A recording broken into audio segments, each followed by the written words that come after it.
Welcome to the Childcare Business Coach podcast with Evelyn Knight, where mindset mechanics come together for success.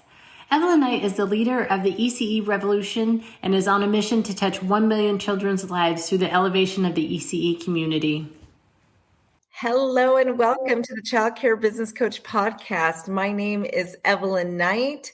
I thank you so much for taking the time out, your valuable time, to join me and listen to me today. If you're watching live with us, we would love to see you to say good morning. Let us know where you are in the comments. I always love the interaction. As you can tell today, I'm not alone, which is so nice. It's so nice to have a guest, Narmine Kendal. I will let you introduce yourself, Narmine, if you want to tell everybody about you. All right. Thank you, Evelyn, for this opportunity. I am a retired teacher of 26 years. I joined the John Maxwell team 4 years ago, and I am a certified speaker, coach. I also am a national trainer with a program called CTE, which is the Center for Teacher Effectiveness. We also do differentiated learning, and so I have a lot of hats that I wear, and I'm so privileged to be here today. Yes, and one of my favorite hats that you wear is part of your leadership team with the Maxwell, part of being the certified team with John Maxwell's team. John Maxwell is one of my heroes and somebody I really admire a lot. I've read so many of his books. So that is one of the things I love, that with your work with educators and in this world of just those who pour into children, that you actually have some involvement with John Maxwell's organization of pouring into children as well. Yes. So I am actually youth certified with the John Maxwell program. So I also do a lot of work in the schools. Last year, I did several different schools where I went in and taught leadership classes to the high school and junior high. We also did something called a behavior analysis with them, which was a really remarkable tool for the teacher and the parent to understand how their child communicates best. And so that gave the teacher a little bit of insight on how that student works best in class, how they manage criticism, how they manage just the way people communicate with them. And so it was just, I had so many aha moments from the teachers as well as the parents saying, wow, this is a tool that is really, really valuable to have. Yes, absolutely. And I think it's just so important, because what we're going to be talking around today is just the overwhelm that people who are caring or educating or educating children are really facing right now. And it's just, it is just overwhelming right now out there in the world of overwhelm. When you and I first talked, I was telling you to get my own hours for the childcare center I own. I did my 24 hours worth of training, and I really tried to focus on mental health, because that is my biggest concern for my staff. And just for the early childhood education world, mental health is so big. It is burning out leadership and teachers just in just such an overwhelming amount that it's becoming very hard for this field to hire and retain. And it's almost what has happened. I mean, pre-COVID, it was hard to be an educator, but post-COVID, it is now so much more difficult, stressful, and the burnout rate is just through the roof. And I was telling you about how I took a bunch of just different courses trying to figure out, like, how can I help more? What can I learn? Is there something I'm not doing and I'm not learning? And to be honest, I was really disappointed. And these are universities and basically the people who have most of the voice out there, but they weren't really acknowledging what's really happening. they weren't really telling us what the crux of the problem is. So you were a teacher. So let's talk a little bit about your stressors and how you basically left the classroom, and now you are kind of doing the opposite end where you are trying to pour into anybody who is working with children. So let's discuss that a little bit. So my strength is relationship. I build relationships with students as well as with the parents and the other teachers. Where things started to fall apart was a little bit of administration. And so when administration didn't recognize the stress that the teacher was under, and just kind of was a little bit callous. Yes. It made it hard to really put your all into your day because you felt like you didn't have the backup. I did work with amazing administrators. I've actually been in several schools. So I've seen both sides, the administrators who did reach out and were supportive, and then the ones that were, okay, well, we'll let you just figure this out. Yeah. And there's such a disconnect when that happens, when a teacher feels like she's out or he is out there by themselves on an island. It makes it really hard for them. So I actually jumped out of education. It wasn't because of the students. It was just a lot of the other stuff that I had to work through. And I thought, you know what? The teachers need support. And so I figured out how to support them, how to bring in support to the administrators as well, so that they don't feel like, I don't know what to do anymore. So it was a win-win situation where the administration is now becoming a stronger leader, and the teacher is feeling supported. And so everybody wins. The biggest winners are the students who we're pouring into. And so when there's a happy teacher, there's happy students. And so I have to say that through the Maxwell team, I have had the opportunity to have so much material and so much information that I'm able to go into schools and teach. For instance, last year I taught Sometimes You Win, Sometimes You Learn to young kids. And that's a concept that they don't really understand.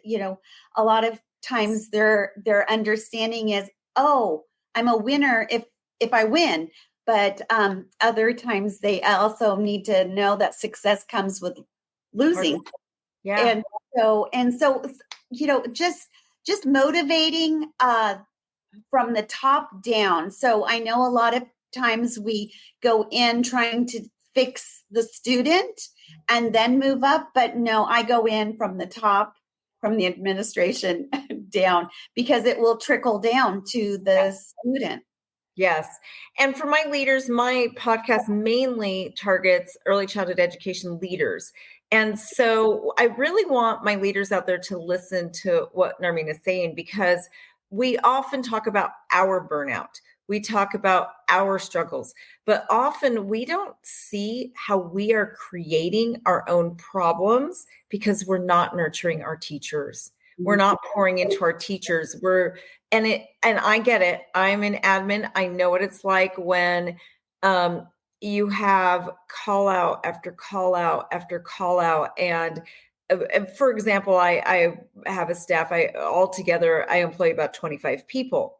And with those 25 people, today I might have this person call out. Tomorrow I have another and another.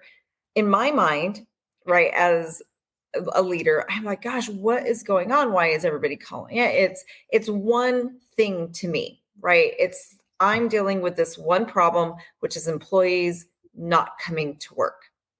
But what we forget to see is that it is a unique situation to that employee, right? And if you really look at patterns of behavior, this one employee, it might be their first time ever calling into work, but to me, I've just dealt with 3 others. So now I'm angry. I'm bitter. I'm getting, just really upset. And now I project that onto this employee. And then as I'm also angry about other things, I'm projecting all of this onto all my employees. And Narmine, I'll tell you, when I talk to leaders all the time and they use such absolute language like, why doesn't my staff ever listen to me? Why don't they ever? They just don't. What happens, and I say it all the time, is just like when you buy a car, right? Let's say you buy a red car. Suddenly you see all these red cars on the road that you never ever noticed, and you become hyper focused on the red car. Same thing with our employees' behavior. When you have a couple employees who aren't cutting it, all you start seeing is the negative. And you stop seeing that 90% of your employees are doing an awesome job and everything is on task and everything is going the way that you want them to want it to go. But you become so hyper focused on the 10% that isn't going the way you want it to go, that in your mind, that becomes everyone and everything and all the time. And so you're basically creating your own issues, and then you're projecting onto employees, which leaves them upset, dissatisfied. And then you wonder why your retention rate is not where you want it to be. So good. Yes. So I was actually thinking as you're talking about something that I did not too long ago about stress management class. And so I went in, I did a stress management mastermind.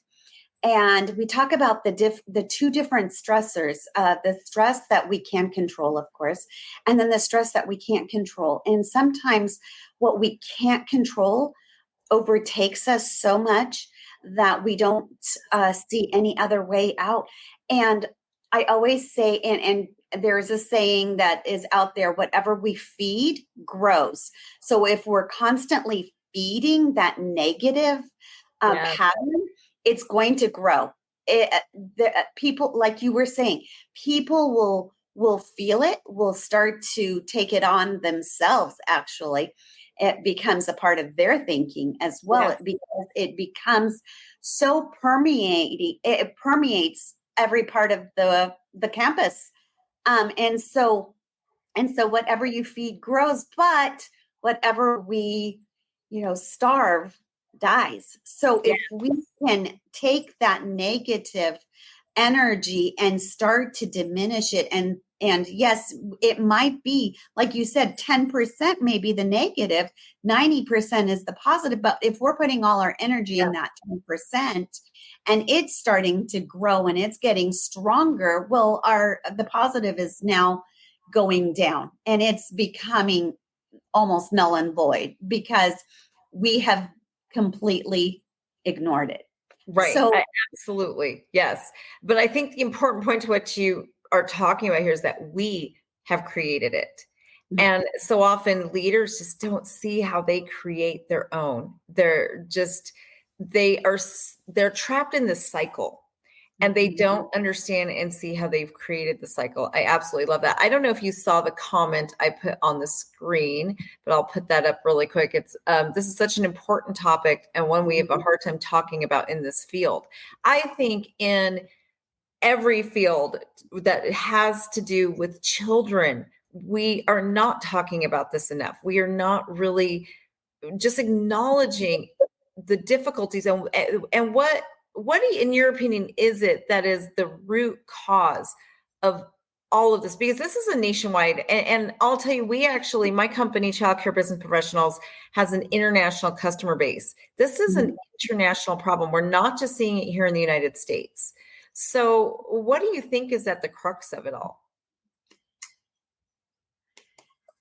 I believe that we don't look at adversity as a catalyst to moving forward. Sometimes we look at adversity as being something to conquer, that we focus on that, but we don't see the adversity as actually a catalyst to move us forward and becoming better. We all have blind spots. We all do. And when we ignore those blind spots, we really don't have a means of moving forward. So the catalyst here is the adversity. We need to use our adversity to propel us forward, to have an opportunity to better ourselves, to say, okay, so I have this problem. So when I go into a school setting, I meet with an administrator, I work on trying to figure out what the pain points are. And we all understand that. What is the pain point that you are working on right now? What is that focus? So let's unpack that. Let's scaffold it. Let's find a way to support you in that, so that now it becomes a catalyst to propel you forward and move you into to becoming a stronger leader because of it. Not to back down, but to move forward in a stronger way. I do, like I said, I do the behavior analysis, and I do it with the administrators first, actually, because a lot of times they may not recognize their blind spots. Yes. So let's unfold. Let's unpack what is your blind spot, so that we could go ahead and coach you on that. Let's go ahead and move you forward so that you can be the best leader that you can be for the people that you lead. Yeah. And I 100% absolutely love that not enough people look at their challenges as opportunities, right? And that's something I would really challenge everybody out there. In your mind, change your vocabulary. Stop just, oh, this issue is, or this challenge, or instead of calling it something like, oh, this thing happened again, look at, I have a new opportunity. Because it really, you're so right about that. It is your opportunity for growth. That really is what it is. And a challenge is just an opportunity for growth. So the other thing I want to mention too is from the psychology world, I can tell you, when you're upset or disappointed, everything comes down to expectations that were not met. That is it. Mm-hmm. It's so simple that what upsets us, what gets us angry, sad, whatever, it's really that we create expectations in our mind. And those expectations, well, what happens in life isn't exactly what we expected it to. And that is when we get upset and angry, because it's just an unmet expectation. So I would also challenge everybody to really look at, what expectations are you holding of your teachers? Are they unrealistic? Maybe I think that is a huge problem in our world today, that and I think it actually starts with like our government bodies and parents, and then it trickles into the school. So by the time you get to the leadership, it's burning leaders out. But there's this huge unrealistic expectation and of what our job should be, what we are capable of, and what we should do. And there's a lot of assumptions on how we should be able to do it. And basically what it comes down to is this is all on the teacher's backs. These unrealistic expectations of what a teacher is capable to handle is on their backs, and it's just trickling down, and they're basically the ones that are getting the brunt of it. Awesome. Wonderful. Thank you. So I was thinking of the book that I recently did a mastermind with a group, and it's called Sometimes, I'm getting books mixed up. Everyone communicates, but few connect. Oh, wow. So we all communicate. We all know words and we speak them, but it's connection that we are missing. Yes. So there's that. Truly, there's a gap, and we need to bridge the gap between the words that we're speaking and the connection that we want to make with our teachers. Yes. Who is that book? Is that a John Maxwell? It's John Maxwell. So yeah, everyone communicates, few connect. And then I'm actually going to put that on so everybody can see and get that, because that is an amazing book. And I will tell you, those of you watching, if you are listening, if you're listening to the podcast, if you have not read a John Maxwell book, they are next level. One of my all-time favorite books is The 15 Laws of Invaluable Growth. I just read it again, and I can say, like, for me, going into reading it again, I thought, well, this is just such a 101, very basic book. I don't need this book. I am so far beyond this book, right? And that's my thinking. And then I don't know, I just got this feeling I need to read this book again. So I read it again, and I just was like, wow. I don't care how many times I read that book. I am just wowed by that book. And there is always such a huge nugget of growth. So I'm definitely going to get this book. Everyone Communicates, But Few Connect by John Maxwell. It is, his books are just amazing. He is an amazing man with an amazing story. Somebody that he is a leader that is worth following for sure. I love how you just said what you said about when his books can be seemingly 101. So he actually was asked that question one day by someone interviewing him. And they said, so how do you explain how simple your books are? And he said, they may be simple, but they're hard to put into practice. Yes. So the simplicity of the message is there, but it's the actual putting it into your life and putting it into practice is what is challenging. Yes. And I can tell you, if you like a book like The 15 Laws of Invaluable Growth, that one's on my mind since I just finished it about a month ago. If you really do put it into practice, it will change your life. It will absolutely change your life. And I love in the beginning of the book, one of the things I love the best about him too, is he tells you, read one chapter a week. Do not ingest, because he wants to see real growth. And that's something for those of you, I know many of you, when we put the book, Everyone Communicates But Few Connect up there, a lot of you, your first thought is, I don't have time to read a book, but you do have time to read a chapter a week. And I teach time management because I was once in my life, I went through a season where I had to be my husband's full-time nurse while running 2 companies. And I still had, my son was still at home going to high school. So I'm playing the mom role, full-time nurse, CEO of one company. I was stepping out of being the director of my childcare center. And I discovered during that time that we have so much more time than we say we do, but we don't know how to manage our time. And so for those of you who think you don't have time to read a book, I really challenge that. And I can tell you just from personal experience, I used to be that person. And I realized, oh, I have time. I just wasted so much time I didn't even realize I was wasting. We will prioritize what's important to us. Exactly. And social media is not important.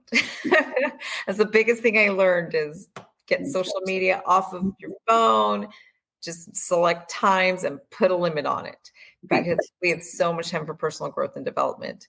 So Narmine, I've absolutely loved this conversation. I think it could be just life-changing. I would love to talk to you about doing a workshop for my people, my members at Childcare Business Professionals. The stress management workshop sounds exactly like what we need. So I think when we're done, you and I should talk about that. And for my viewers out there and my listeners, I have put Narmine's contact information in the chat. So it will be in the show notes and in all of the show notes for no matter what platform you're watching. And Narmine, why don't you tell our viewers also how they can get a hold of you?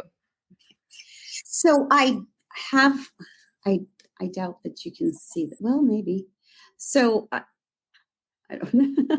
So I do have a link tree that will give you all the information. I don't know if, so it's Narmine at visioneerleadership.com. Here is my phone number, and you can go ahead and find me there, and you can, I would be glad to hop on the phone with you and see if I can help your organization in any way. Like Evelyn was saying, I do masterminds, I do lots of coaching.